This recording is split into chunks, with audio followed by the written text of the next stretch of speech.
Good morning, folks. This is Deb, and we're here to talk about the continuing war on women. But we're not talking about reproductive rights in this video. We're talking about something else. And let's call this a pre-warning, okay? Because we tried to pre-warn people that Roe was going to be overturned, not just a year before, although we were on the streets a year before trying to warn people, but even further back than that, okay? We were warning people about this coming down the pipeline as all of these far right-wing justices were being sworn in and confirmed. And everybody told us it was just a distraction. Well, it was a hell of a distraction, wasn't it? Yeah, we're seeing the effects of that right now. But be that as it may, let's talk about the SAVE Act, which thankfully died on the floor Wednesday night. But prior to its death, Donald Trump was insisting that this law had to pass at all costs, or the government must be shut down at the end of this month. So that died, and the government still could be shut down at the end of this month, okay?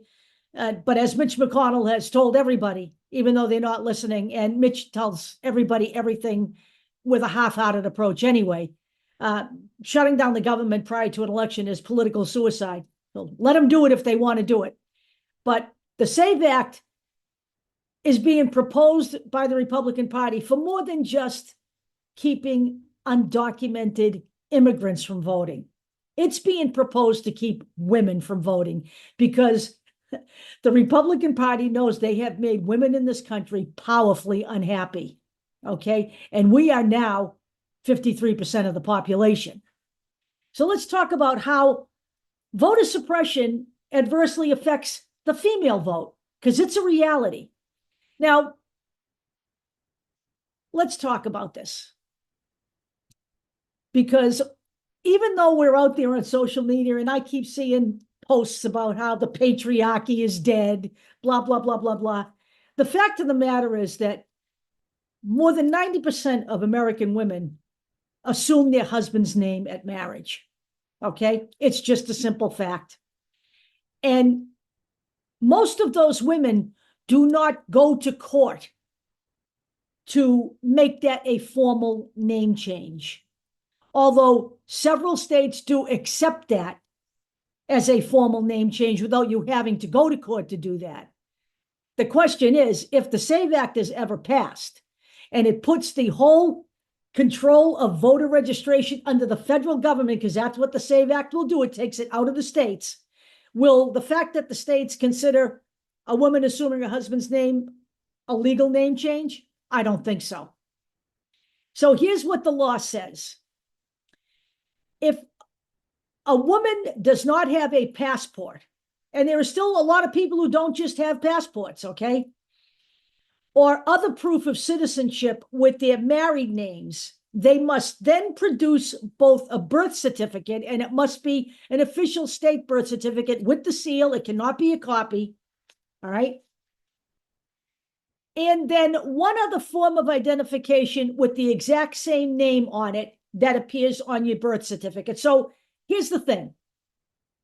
For women who change their name and assumes their husband's name, that's going to be a tough order, because that means the majority of their bills are not going to have their birth certificate name on that. So now, since most women do not have a proof that they formally changed their name in a court of law, right? This could end up disqualifying 34% of registered women voters from casting a vote. And if you do not think that the Republicans would stoop to that to win an election, you have not been paying attention, okay?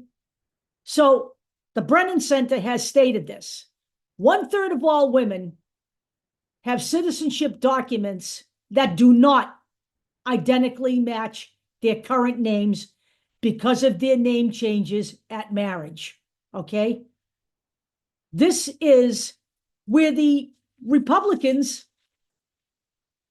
see an Achilles heel in the female vote.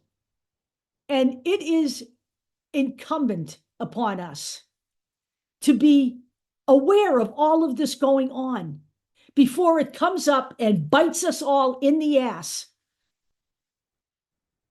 And we can do nothing about it. Just think about this.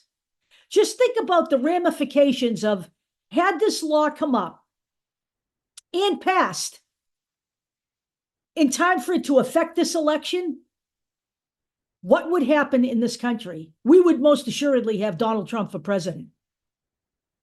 And do not think for a nanosecond that just because Donald Trump is defeated in November, that these efforts won't continue. They will continue, because Donald Trump has empowered a whole cadre of miscreants here in this country to continue this nonsense.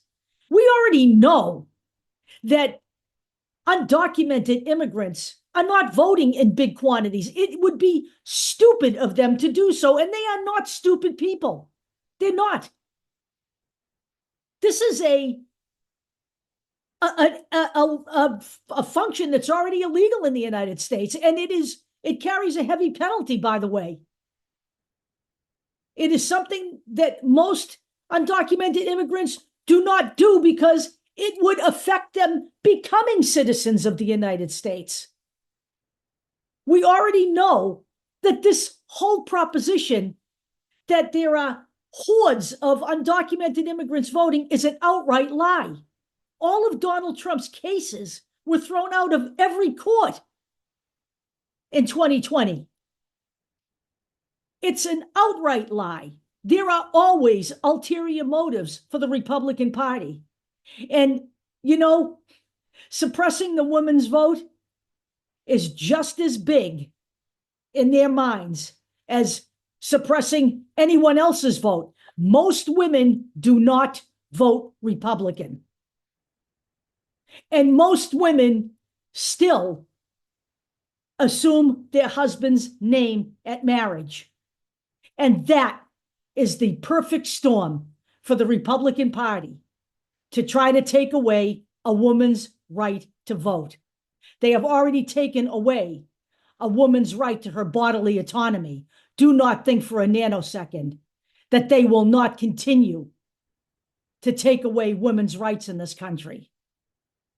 I will put this all in this video for you to access. There is also a report from the National Organization of Women about how the current voter suppression laws being carried out in various states affect the female vote. And it is incumbent upon everybody to be educated about what's going on here, because the mainstream media is not going to be reporting on this. I will talk to you all later.